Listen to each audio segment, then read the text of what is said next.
Hello, good morning बच्चों। तो अपन ने न्यूमेरिकल खूब कर लिए। अब आज आगे टॉपिक पढ़ेंगे, बहुत ही ध्यान से पढ़ेंगे। जितनी भी चीज़ें आपको पढ़ाई जा रही है वो बहुत ही इम्पोर्टेंट है आपके कॉम्पिटिटिव एग्ज़ाम के लिए भी और आपके बोर्ड के लिए भी, ठीक है ना। वैसे आपने सेल पढ़ लिए होंगे,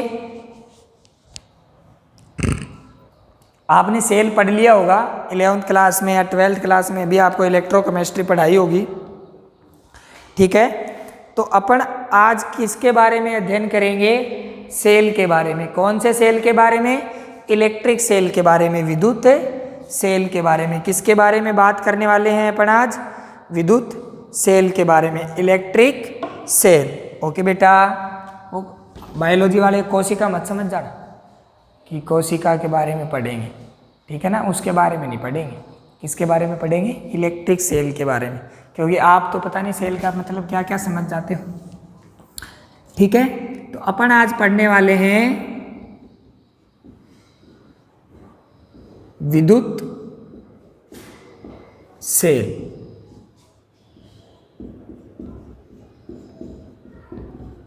इलेक्ट्रिक सेल। सेल होता क्या है सर? बड़ी काम की चीज होता है, ठीक है ना। कैसे सर? सेल एक ऐसी युक्ति होती है जो रासायनिक ऊर्जा को विद्युत ऊर्जा में बदल के हमें देती है। सेल कैसी युक्ति होती है? सेल एक ऐसी युक्ति होती है, एक ऐसी डिवाइस होती है जो किसको? रासायनिक ऊर्जा जो आप उसको दे रहे हो। आपने पढ़ी है ना सेल की अभिक्रियाएं। एनोड जिंक का लेते हैं, ठीक है, एक कैथोड लेते हैं, पढ़ा है आपने इसके बारे में, ठीक है। तो सेल एक ऐसी युक्ति है जो रासायनिक ऊर्जा को किस में बदल के देती है? विद्युत ऊर्जा में।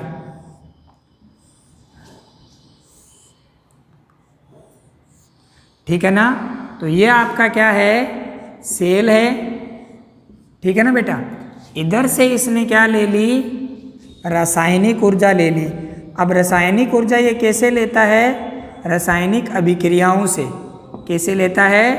रासायनिक अभिक्रियाओं से। ऐसा नहीं है कि सेल को रासायनिक ऊर्जा देनी है तो उसके ऊपर HCl डाल दिया तो सेल ने ऊर्जा ले ली रासायनिक। ऐसा नहीं करना, ठीक है। रासायनिक अभिक्रियाएं होती है, उन अभिक्रियाओं के माध्यम से आपका सेल क्या करता है? रासायनिक ऊर्जा को क्या कर लेगा? ग्रहण कर लेगा। क्या कर लेगा? ग्रहण कर लेगा। और जब आपको जरूरत पड़ेगी, जब आपको जरूरत पड़ेगी तो आपको विद्युत ऊर्जा के अंदर उसको दे देगा, ठीक है ना। ओके सर, ये बात याद करो पुराने जमाने को, ठीक है ना। वो दिन याद करो जब आपके घर में एक बैटरी होती थी और उस बैटरी के पीछे एक बड़ी सारी डब्बी सी होती थी जिसकी वजह से वो बैटरी भारी हुआ करती थी, ठीक है ना। और जब खराब हो जाती थी तब उस डब्बी को निकाल के अपन खेला करते थे। उसके अंदर ऐसे स्लॉट्स कटे होते थे, याद करना एक बार।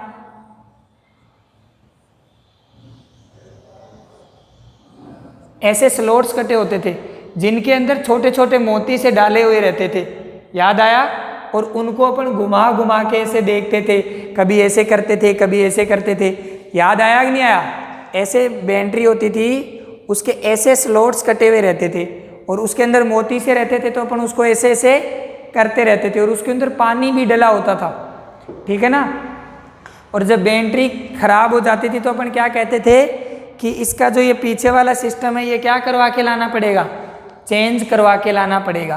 तो वो क्या करता था, जब आप उस बैटरी को चार्जिंग पे लगाते थे तो बैटरी को जैसे ही अपन चार्जिंग पे लगाए तो चार्जिंग पे लगाने के बाद में जो पीछे आप उसके डिब्बा देखते थे, उस डिब्बे के अंदर रासायनिक अभिक्रियाएं होती थी, ठीक है ना।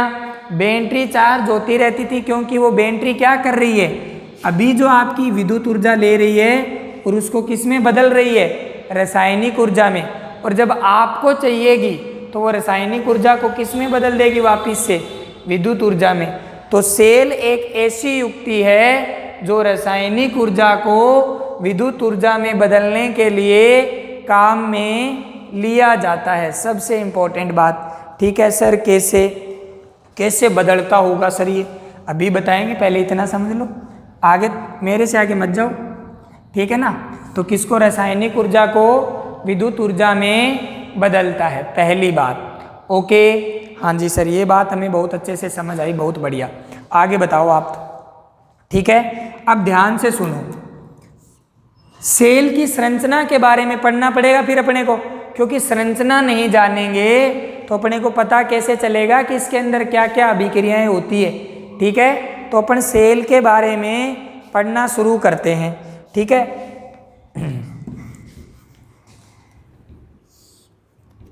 अभी अपन सेल की संरचना जान लेते हैं, फिर अपन ये भी जान लेंगे कि सेल का काम क्या होता है, रासायनिक ऊर्जा को विद्युत ऊर्जा में बदलना। अब वो आपका कैसे बदलता है, वैसे तो आपने पढ़ रखा है, अभी आप बहुत सारे सेल पढ़ोगे 11th क्लास में, लैंगक्लांसी सेल, डेनियल सेल, ठीक है ना, शुष्क सेल, तो पढ़ लेना आप जब भी पढ़ो। अभी अपने के सिलेबस के अंदर जितना है उतना अपन यहाँ पढ़ लेंगे, फिर आप भूलोगे तो है नहीं कभी, ये अपनी गारंटी है, ठीक है। अब ध्यान से देखते जाओ, ये एक पात्र है, ठीक है ना, पात्र वो नहीं जो नाटक परफॉर्म करता है, ये एक बीकर है जिसके अंदर आपने ये सिस्टम डाल रखा है, इसका नाम भी है, अभी आगे बात करेंगे। इसके अंदर अपन 2 इलेक्ट्रोड डाल के रखते हैं, क्या डाल के रखते हैं, इलेक्ट्रोड, क्या डालते हैं, इलेक्ट्रोड, क्या डालते हैं, इलेक्ट्रोड, मन ही मन में साथ साथ बोलना है, क्या डालते हैं, इलेक्ट्रोड, इनको क्या बोलते हैं, इलेक्ट्रोड, क्या बोलते हैं, इलेक्ट्रोड बोलते हैं। सर यहाँ तक बात समझ में आई, बहुत बढ़िया सर, ध्यान से समझते जाना, साथ साथ में याद करना है, ठीक है। एक होता है आपका पॉजिटिव, एक होता है नेगेटिव। पॉजिटिव क्यों सर, एक इलेक्ट्रॉन त्यागता है, दूसरा इलेक्ट्रॉन ग्रहण करता है, ठीक है। तो जो इलेक्ट्रॉन त्यागेगा वो आपका पॉजिटिव बन जाएगा, और जो आपका इलेक्ट्रॉन ग्रहण करेगा वो आपका नेगेटिव बन जाएगा। बहुत बढ़िया सर, इनको बोलते हैं इलेक्ट्रोड। एक होता है पॉजिटिव, एक होता है नेगेटिव। जो इलेक्ट्रॉन त्यागा वो अमीर है, इसका मतलब वो पॉजिटिव है, और जो इलेक्ट्रॉन लिया, जिसने कर्जा लिया, वो गरीब है, इसका मतलब वो क्या है, नेगेटिव है। याद रहेगा बद, ओके। अब इनको जैसे ही जोड़ा तो ये तो धनात्मक और ये ऋणात्मक, हाँ जी सर, तो ये एक क्या बन गई, बैटरी बन गई, क्या बन गई, बैटरी, जिसने अपने को जोड़ना है, ठीक है। अब अपन इसको बैटरी से ऐसे नहीं दिखाएंगे, ओके बेटा। अभी अपन ये मान के चलेंगे ये बैटरी तो है, बैटरी की तरह ही तो काम कर रही है। अरे हाँ ना बोल दे यार, हाँ सर, किसकी तरह काम कर रही है, बैटरी की तरह, ठीक है। तो अब एक और बात यहाँ से पता चली, क्या, विद्युत सेल को विद्युत परिपथ में इसलिए लगाया जाता है ताकि वह 2 बिंदुओं के मध्य क्या उत्पन्न कर दे, विभवांतर। बहुत इंपॉर्टेंट बात है, पूछ लिया जाता है, विद्युत सेल को क्यों लगाया जाता है विद्युत परिपथ में। आप ऐसे ही सर परिपथ सुंदर हो जाता है सर, ऐसा नहीं है, ठीक है। जैसे या विद्युत परिपथ के अंदर विद्युत सेल को क्यों लगाया जाता है, क्यों लगाया जाता है, विद्युत विभवांतर उत्पन्न करने के लिए। क्या उत्पन्न करने के लिए, विद्युत विभवांतर उत्पन्न करने के लिए। तो विद्युत सेल को, ये जो मैं बातें बोलता हूँ ये अपने आप अपनी लैंग्वेज में लिख लिया करो।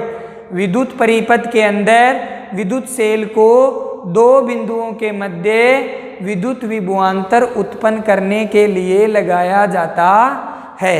विद्युत विभवांतर क्यों सर, विद्युत विभवांतर इसलिए क्योंकि जब विभवांतर उत्पन्न होगा तभी तो क्या चलेगी, धारा। तो विद्युत विभवांतर क्या क्यों लगाया जाता है, क्यों उत्पन्न किया जाता है, धारा फ्लो करवाने के लिए, करंट चालू करवाने के लिए। ओके बेटा, उससे क्या हो जाएगी, करंट फ्लो होना शुरू हो जाएगी।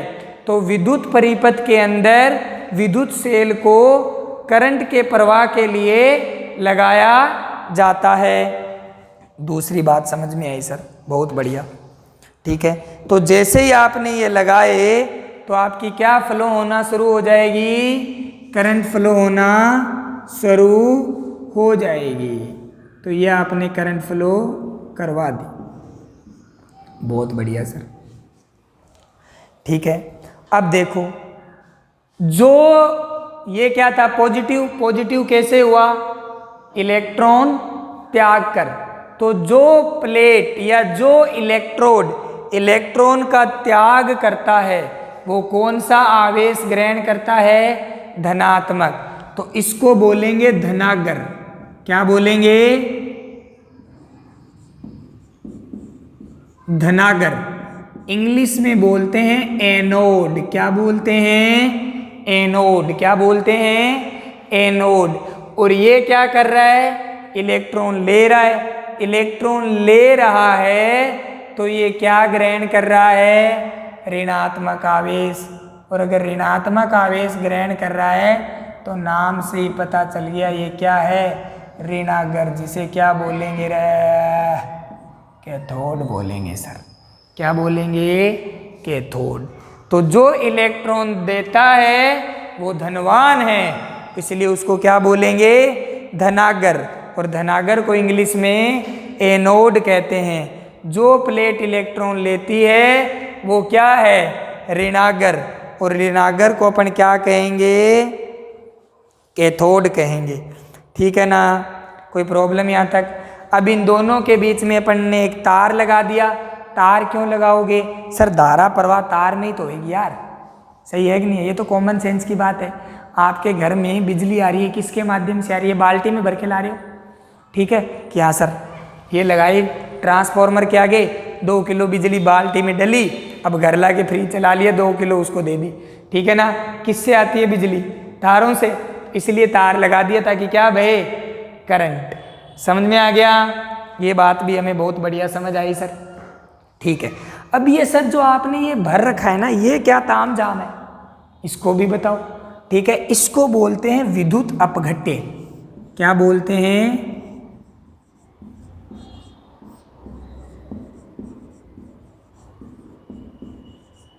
विद्युत अपघट्य, इलेक्ट्रोलाइट। क्या बोलते हैं, इलेक्ट्रोलाइट, विद्युत अपघट्य। ये क्यों भरा जाता है सर, आपने याद करो, वो देखा होगा बैटरी के पीछे उसमें, ठीक है ना, एक द्रव भरा रहता था, आपने देखा है ना उसको ऐसे कर करके, मैंने खूब किया ऐसे, ठीक है ना। उसके अंदर रंग बिरंगे वो मोती से डाले हुए रहते थे, याद आया। ठीक है, हो सकता है बहुत ज़्यादा मॉडर्न जमाने के हो गए हो, तो तुम्हारे वाले टाइम जब बैटरी आती थी तो सूखी बैटरी आती थी जिससे वो हल्की हो जाती है, हाँ है ना। तो अपने में ज़्यादा अंतर नहीं है वैसे, पर अगर फिर भी तुम्हें ऐसा लगता है कि तुम ज़्यादा मॉडर्न हो तो सूखी वाली के बारे में सोचो भाई। ठीक है, ये आपका क्या होता है, विद्युत अपघट्य। क्या होता है, विद्युत अपघट्य, जिसको क्या बोलते हैं, इलेक्ट्रोलाइट। क्या बोलते हैं, इलेक्ट्रोलाइट। अब कई इंग्लिश में है, जैसे दीपा राजावत, इंग्लिश में लिखा करो सर, उत्तरी लाइट, इलेक्ट्रोलाइट, ठीक है ना। अब ये हो गया आपका इलेक्ट्रोलाइट। इलेक्ट्रोलाइट का काम क्यों है सर, जब ऐसी चीज आपने इसके अंदर डाली है जिससे ये भारी हो गया तो फिर डाली क्यों, सही है कि नहीं है। अपन ऐसा क्यों करेंगे कि कोई चीज अपनी हल्की बन रही है और अपन अपनी तरफ से उसमें वजन डालें कि तू भारी बन। बारिश में या तेज आंधी में बैटरी कोई बाहर थोड़ी रखते हैं छत पे ताकि उड़े नहीं, ऐसा तो है नहीं कि कई ऐसा दिमाग लगाएंगे सर जब तूफान आंधी आती है तो लाइट चल जाती है, और लाइट चल जाती है तो अपन बैटरी बाहर जला के रखेंगे, तो अब उड़े नहीं बैटरी, इसलिए बैटरी को क्या किया जाता है, भारी किया जाता है। तो ऐसे लोगों को भी प्रणाम, ठीक है, जरूरत है ऐसे इस देश को। पर एक्चुअल जो रीजन होता है, इलेक्ट्रोलाइट अपन क्यों डालते हैं, ये बात करेंगे ध्यान से।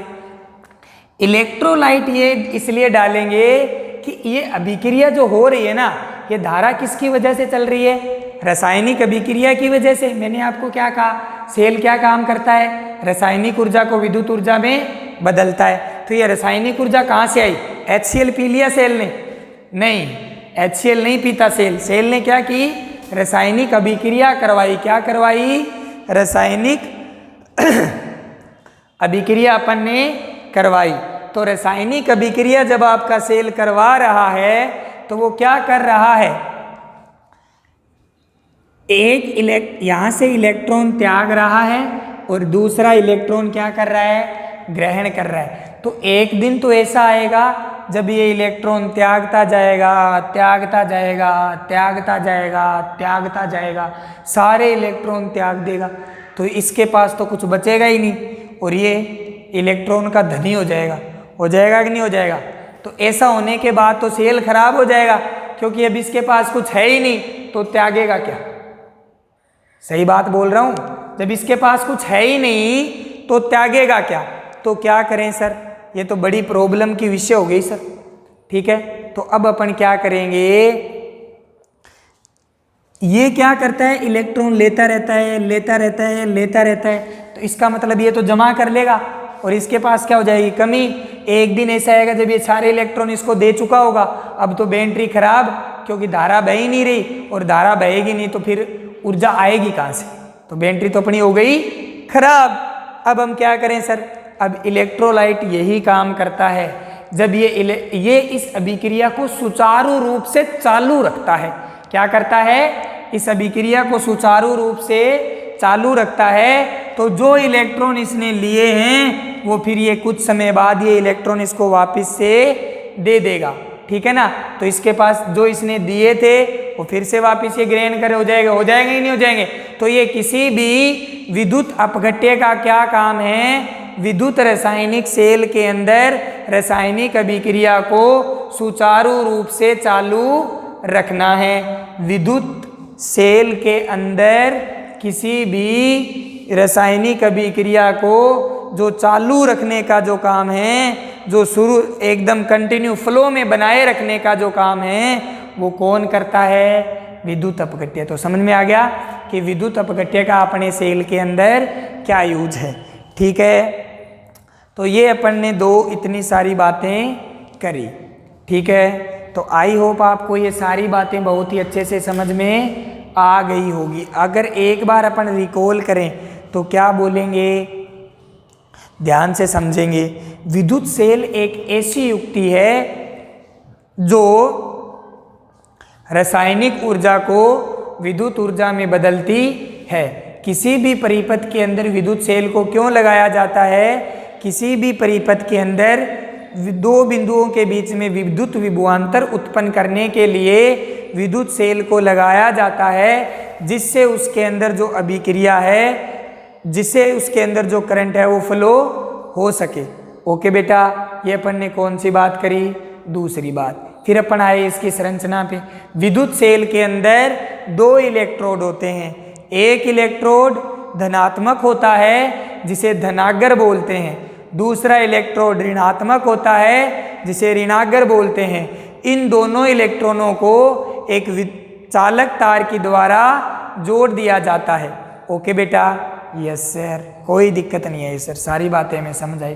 फिर हम विद्युत अपघट्य भर के रखते हैं। विद्युत अपघट्य का क्या काम है, रासायनिक अभिक्रिया को सुचारू रूप से कंटिन्यू रखने के लिए विद्युत अपघट्य का यूज किया जाता है।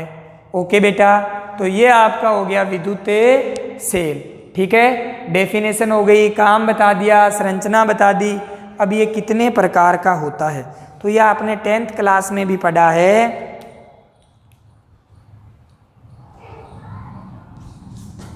दो प्रकार के होते हैं हमारे पास। एक तो होता है प्राथमिक सेल, नाम याद करने में कोई दिक्कत नहीं है इनमें आपको।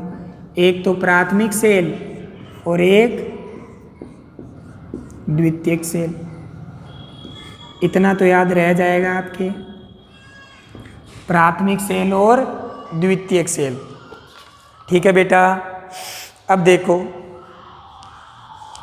प्राथमिक सेल और द्वितीयक सेल, डेफिनेशन आपको साथ साथ में लिख लेनी है, मैं बोलूँगा आपको साथ साथ में लिख लेनी है।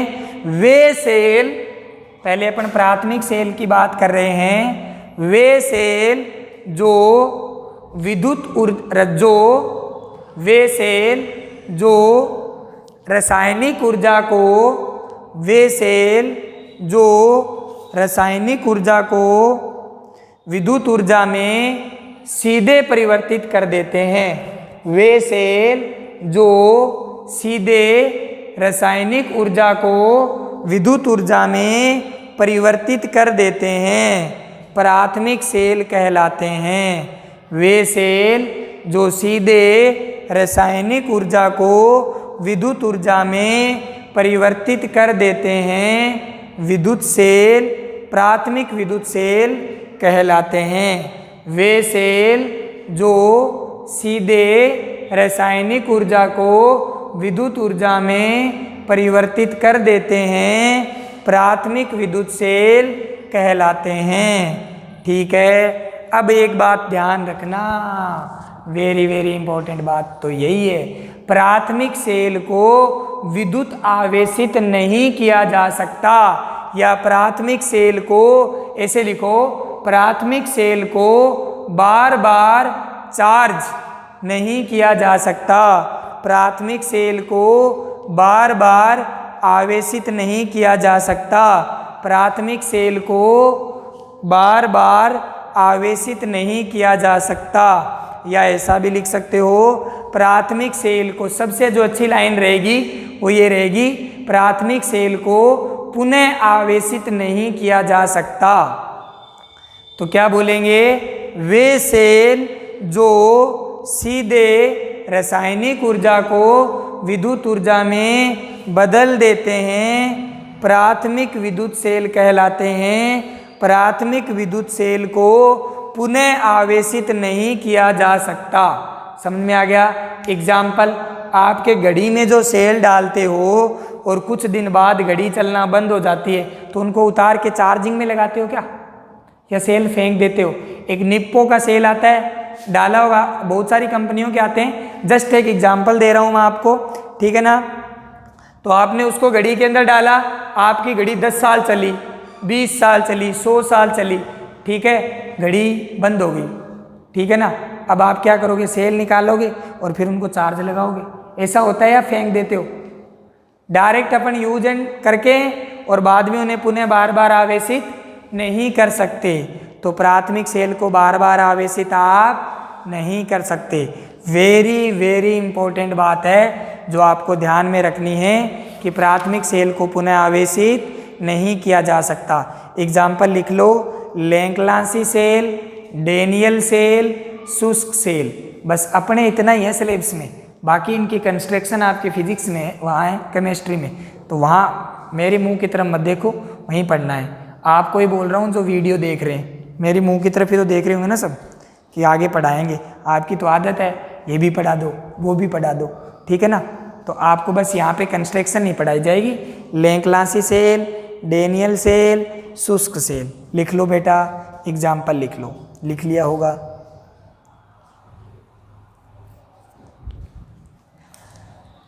ओके, आगे पढ़ते हैं। द्वितीयक सेल, द्वितीयक सेल में क्या पढ़ेंगे, वे सेल जिनमें विद्युत ऊर्जा को, वे सेल जिनमें विद्युत ऊर्जा को पहले रासायनिक ऊर्जा के रूप में संचित किया जाता है, वे सेल जिनमें विद्युत ऊर्जा को पहले रासायनिक ऊर्जा के रूप में संचित किया जाता है तथा फिर जरूरत पड़ने पर इस संचित रासायनिक ऊर्जा को विद्युत ऊर्जा में परिवर्तित किया जाता है। इस संचित रासायनिक ऊर्जा को विद्युत ऊर्जा में परिवर्तित किया जाता है या बदला जाता है। तो अपन क्या बोले, वे सेल जिनमें पहले रासायनिक ऊर्जा को विद्युत ऊर्जा में संचित किया जाता है तथा फिर जरूरत पड़ने पर इस संचित विद्युत ऊर्जा को रासायनिक ऊर्जा में बदला जाता है या परिवर्तित किया जाता है, द्वितीयक सेल कहलाते हैं। क्या कहलाते हैं? द्वितीयक सेल कहलाते हैं। द्वितीयक सेल कहलाते हैं। और इनमें लिख लो, इन सेलों को बार बार आवेशित किया जा सकता है। इन सेलों को बार बार आवेशित किया जा सकता है। इन सेलों को बार बार आवेशित किया जा सकता है। इन सेलों को अपन बार बार आवेशित कर सकते हैं। जैसे आप बैटरी काम में लेते हो कि नहीं लेते हो, तो आप उसको चार्ज करते हो कि नहीं करते हो? करते हैं। तो उदाहरण लिख लो, सीसा संचायक सेल, सीसा संचायक सेल या क्षारीय संचायक सेल, सीसा संचायक सेल या क्षारीय संचायक सेल। ठीक है, तो उदाहरण लिख लेंगे, सीसा संचायक सेल या क्षारीय संचायक सेल। ये इसके क्या हो जाएंगे? उदाहरण हो जाएंगे बेटा। ये इसके क्या हो जाएंगे? उदाहरण हो जाएंगे। तो आई होप आपको ये सारी बातें बहुत ही क्लियर समझ में आई होगी। अब देखो ध्यान से,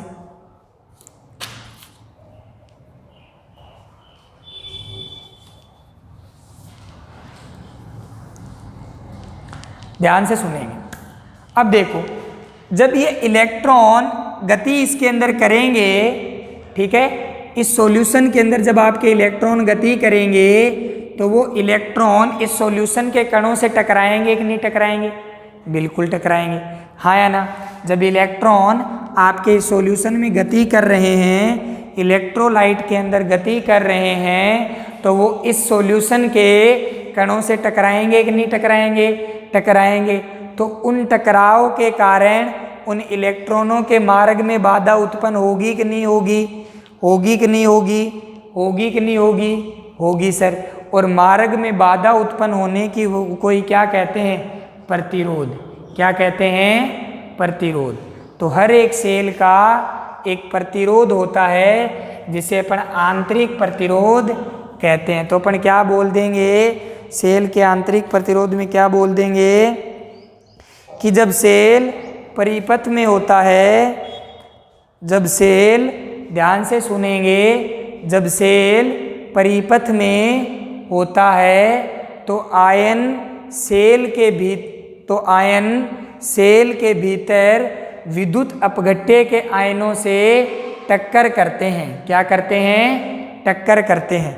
ठीक है, जब सेल परिपथ में होता है तो आयन विद्युत अपघट्य के आयनों के साथ टक्कर करते हैं, जिनसे उनके मार्ग में बाधा उत्पन्न होती है। जिनसे उनके मार्ग में क्या उत्पन्न होती है? बाधा उत्पन्न होती है। और इस बाधा को ही सेल का आंतरिक प्रतिरोध कहते हैं, जिसे स्मॉल आर से प्रदर्शित करते हैं, जिसे स्मॉल आर से प्रदर्शित करते हैं। तो आपको डेफिनेशन समझ में आ गई होगी। तो लिखो इसको, जब सेल विद्युत परिपथ में होता है, जब सेल विद्युत परिपथ में होता है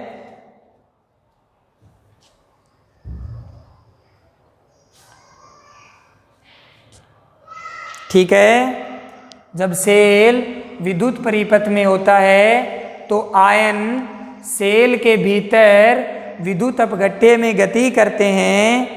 तो आयन सेल के भीतर विद्युत अपघट्य में गति करते हैं।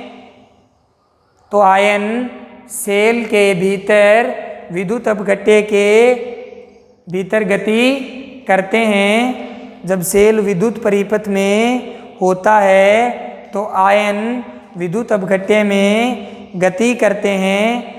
आयनों के प्रवाह में, आयनों के प्रवाह में, आयनों के प्रवाह में घोल के, आयनों के प्रवाह में घोल के अन्य अणु व आयनों के द्वारा बाधा उत्पन्न होती है। आयनों के प्रवाह में घोल के अन्य अणु व आयनों के द्वारा बाधा उत्पन्न होती है। अन्य अणु आयनों के द्वारा बाधा उत्पन्न होती है। इस बाधा को सेल का आंतरिक प्रतिरोध कहते हैं। इस बाधा को सेल का आंतरिक प्रतिरोध कहते हैं। इस बाधा को सेल का आंतरिक प्रतिरोध कहते हैं और इसे स्मॉल आर से प्रदर्शित करते हैं। और इसे स्मॉल आर से प्रदर्शित करते हैं। सीधी सी बात है, जब सेल आपका विद्युत परिपथ में होगा, जब सेल किस में होगा, विद्युत परिपथ में होता है। ध्यान से देखेंगे, जब सेल किस में होता है, विद्युत परिपथ में होता है, तो इलेक्ट्रॉन क्या करेंगे, गति करेंगे कि नहीं करेंगे। अब इलेक्ट्रॉन गति करेंगे तो ये जो आपने घोल ले रखा है, इसके अणु और आयन भी प्रेजेंट होंगे कि नहीं होंगे। यहाँ पे अणु या आयन प्रेजेंट होंगे।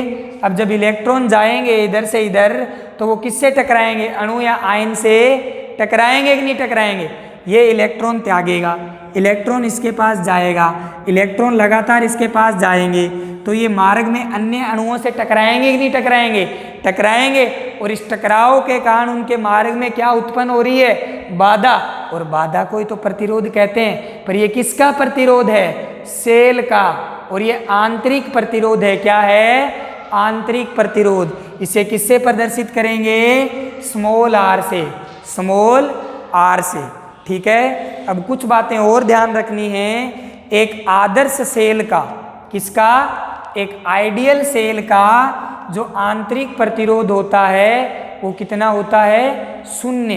क्या होता है, एक आइडियल सेल का आंतरिक प्रतिरोध जो होता है वो शून्य होता है। तो ये तो अपन क्या लेते हैं, आइडियल सेल। ठीक है। और जो आपका प्रैक्टिकल सेल होता है, प्रैक्टिकल सेल का प्रतिरोध शून्य नहीं होगा, क्योंकि अणु या आयन होंगे ना यहाँ। और अगर होंगे तो टक्कर भी होगी कि नहीं होगी। और टक्कर होगी तो बाधा उत्पन्न तो होएगी होएगी। तो प्रैक्टिकली सेल का आंतरिक प्रतिरोध शून्य नहीं होता, उसे ऐसे प्रदर्शित करते हैं। ठीक है। तो ये तो आपका कौन सा है, प्रैक्टिकल सेल है। और ये आपका कौन सा है, आइडियल सेल। बहुत इंपॉर्टेंट ऑब्जेक्टिव है, ये पूछा जाता है। एक आदर्श सेल का आंतरिक प्रतिरोध कितना होता है, तो कितना होता है, 0। समझ में आ गया। और एक प्रैक्टिकल सेल का कभी भी आंतरिक प्रतिरोध शून्य नहीं होता। उसे किससे प्रदर्शित करते हैं, स्मॉल आर से। तो ये छोटी छोटी जो बातें मैं आपको लिखवाता हूँ, मैं बोलता हूँ, इनको आप अपने आप लिखते रहा करो। ठीक है ना। सारी चीज़ें मैं ऐसे ऐसे कहूँगा नहीं, लिखो बेटा। तो आप घर बैठे बहुत सारे बच्चे लिख लेते होंगे। ठीक है। बहुत सारे बच्चे नहीं लिखते। ठीक है ना। और कई बच्चे तो कहने के बाद भी नहीं लिखते, तो उनका तो कोई वो भी नहीं है। पर जिनको पढ़ना है, जिनको बहुत अच्छे से समझना है, आप मेरी बातें वैसे मानते तो हो नहीं। मैंने कल आपको कह के देख लिया, आपने नहीं मानी। बस कुछ एक लोग हैं जो बात मानते हैं, जैसे दिलबरा बात मानता है, वो सबसे ज़्यादा मानता है, उसको कहने की ज़रूरत है बस। ठीक है। अच्छी बात है, ये चीज़ें होनी भी चाहिए बच्चों के अंदर, कि सर आपको कह रहे हैं तो आपको उसका फ़र्क पड़ना चाहिए। पर कई तो अपने में ही राजा है। ठीक है ना। कईयों को तो ऐसा लगता है वही है, उन्होंने जो कर दिया बस वही फाइनल है। तो बस अपन उनमें से नहीं है। तो एक आइडियल सेल का आंतरिक प्रतिरोध कितना होता है, शून्य होता है। कितना होता है, शून्य होता है। और एक प्रैक्टिकल सेल का आंतरिक प्रतिरोध कभी भी शून्य नहीं होता। समझ में आ गया, कोई प्रॉब्लम यहाँ तक। अब ये आपकी 2 बातें समझ में आई होगी। अब अपन आगे बात करते हैं।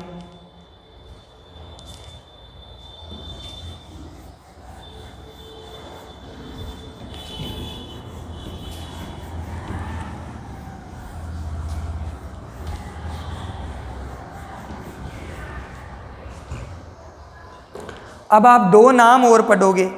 एक तो पढ़ोगे आप विद्युत वाहक बल, जो आपको नोट्स दिए हुए हैं उसमें होगा ये विद्युत वाहक बल। और एक आपकी आती है टर्मिनल वोल्टता।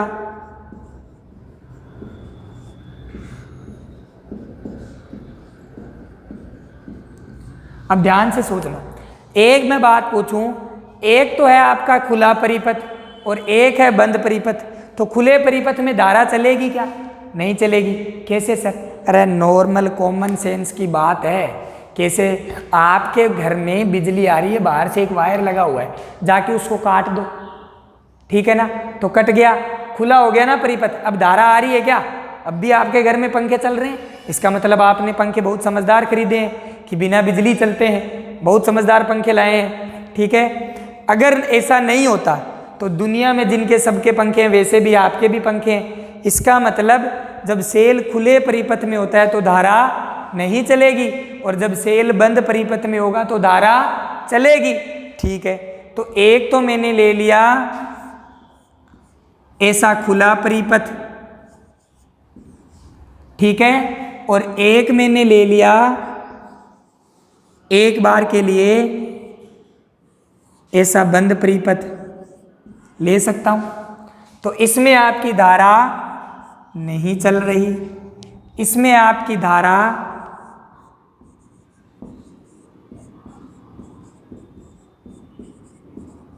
चल रही है, ठीक है ना। इसमें आप धारा मान लो कुछ भी चल रही होगी, आई चल रही होगी।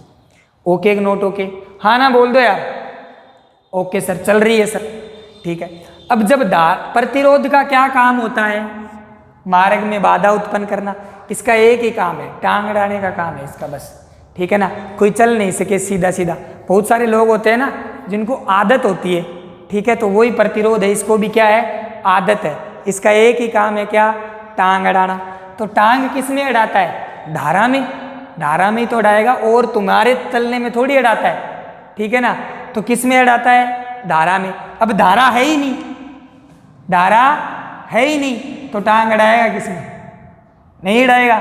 इसका मतलब इसका कोई काम अब नहीं रहा, इसका कोई काम अब नहीं रहा। पर यहाँ तो धारा है तो मौज लग गई, टांग अड़ाएगा बढ़िया, तो यहाँ पे इसका काम है। समझ में आया पहली बात? ठीक है। जब सेल खुले परिपथ में होता है, जब सेल खुले परिपथ में होता है अर्थात सेल में धारा नहीं बहती, तो सेल के जब टर्मिनल के बीच में जो विभवांतर होता है उसे बोलते हैं विद्युत वाहक बल। क्या बोलते हैं? विद्युत वाहक बल। ध्यान से सुनेंगे, वैसे तो आपको समझ आ जाएगा दोनों डायग्राम देख के। जब सेल खुले परिपथ में होता है अर्थात सेल से धारा नहीं ली जा रही, तो सेल के दोनों टर्मिनल के मध्य विद्युत विभवांतर को विद्युत वाहक बल कहते हैं। समझ में आ गया? क्या समझ में आया? जब सेल खुले परिपथ में होता है अर्थात सेल से धारा नहीं ले जा रही, तो सेल के दोनों टर्मिनल के मध्य विद्युत विभवांतर को विद्युत वाहक बल कहते हैं। समझ में आ गया? अब ये जो प्रतिरोध है ना, ये जो आपको दिख रहा है, ये कहाँ है? सेल के अंदर है। अंदर का तो प्रतिरोध बनाया था अभी, ये कहाँ का प्रतिरोध है? सेल के अंदर। पर अंदर अपन कैसे सोल्व करेंगे? तो इसने अपन ने वो निकाल के कहाँ लगा लिया? बाहर। इसका मतलब सेल के अंदर है ये प्रतिरोध, ऐसे ऐसे है ये प्रतिरोध। समझ में आ गया ना? अभी तो बात करी थी यार, अपन ने बोला भी था सेल का आंतरिक प्रतिरोध, तो ये कहाँ का प्रतिरोध है? अंदर का। अब अंदर तो सोल्व कैसे करेंगे? अंदर थोड़ी घुसोगे सेल के और देखोगे अच्छा 2 ओम है, तो कहाँ लगा लेते हैं? बाहर, ठीक है। तो सेल एक्चुअल में है कहाँ से लेके कहाँ तक? सेल यहाँ तक है, तभी तो ये अंदर आएगा, हाँ या ना? ये कहाँ है? सेल के अंदर। पर अपन इसको बाहर लगाते हैं, किसको सोल्व करने के लिए? कैलकुलेशन करने के लिए यार। अभी तो बोला मैंने ये सेल का कौन सा प्रतिरोध है? आंतरिक। तो ये अगर सेल के अंदर है तो फिर सेल कहाँ से कहाँ तक है? फिर सेल यहाँ से लेके यहाँ तक है। समझ में आ गया? ठीक है।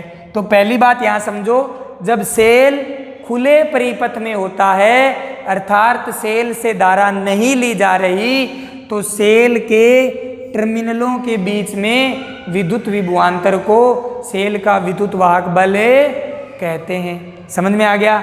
अब ध्यान से देखना, जब सेल बंद परिपथ में होता है अर्थात सेल से धारा ली जा रही है, तब सेल के टर्मिनलों के मध्य विद्युत विभवांतर को टर्मिनल वोल्टता कहते हैं। समझ में आ गई होगी? दोनों डेफिनेशन सेम ही है। एक में धारा नहीं ली जा रही, एक में धारा ली जा रही है। क्या बोला? जब सेल बंद परिपथ में होता है अर्थात सेल से धारा ली जा रही है तो सेल के टर्मिनलों के मध्य विद्युत विभवांतर को टर्मिनल वोल्टता कहते हैं।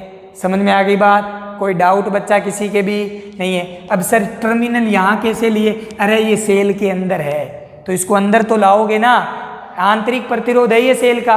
और जब सेल से धारा ली जाती है तो ऐसे लिखते हैं V equals to E minus I R. तो यहाँ ई तो आपकी क्या है?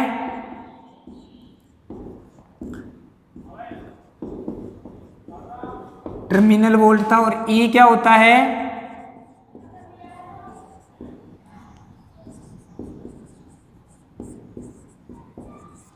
विद्युत वाहक बल। ठीक है ना? तो क्या ध्यान रखेंगे? ई को किससे, विद्युत वाहक बल को किससे प्रदर्शित करते हैं? थोड़ा रुकिए एक बार, ये सिस्टम थोड़ा हिल गया है। अभी दिख रहा होगा बेटा आपको। ठीक है, तो जब सेल खुले परिपथ में होता है अर्थात सेल से धारा नहीं ली जाती तो सेल के टर्मिनलों के मध्य विद्युत विभवांतर को विद्युत वाहक बल कहते हैं। किससे प्रदर्शित करते हैं? ई से। किससे प्रदर्शित करते हैं? ऐसे प्रदर्शित करेंगे इसको। और जब सेल बंद परिपथ में होता है अर्थात सेल से धारा ली जाती है तो सेल के टर्मिनलों के मध्य विद्युत विभवांतर को किससे प्रदर्शित करते हैं? टर्मिनल वोल्टता से। क्या कहते हैं? टर्मिनल वोल्टता किससे प्रदर्शित करते हैं? V से। समझ में आ गया? अब इसके बारे में आगे अपन कल और बात करेंगे। तो आज के लिए इतना ही पढ़ेंगे। अगर आपको सेशन में मज़ा आया हो आज पढ़ने में तो ज़रूर कमेंट सेक्शन में बताना। और जो VIP लोग हैं जो नहीं बताते हैं वो भी बता दिया करो। Okay, thank you.